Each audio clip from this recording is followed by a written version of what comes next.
i dok vozim stepama Kazahstana, posle nekoliko sati osjetim potrebu zbog umora da protegnem noge i promenim poziciju tela.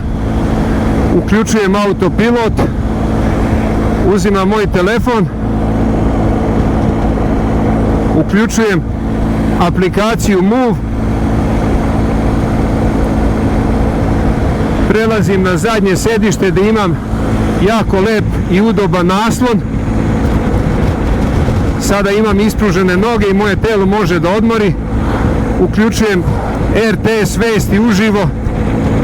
Ujedno zahvaljujem prijateljima mog putovanja MTL Global koji mi omogućuju vezu sa otadžbinom čak i ovdje u dalekoj Aziji.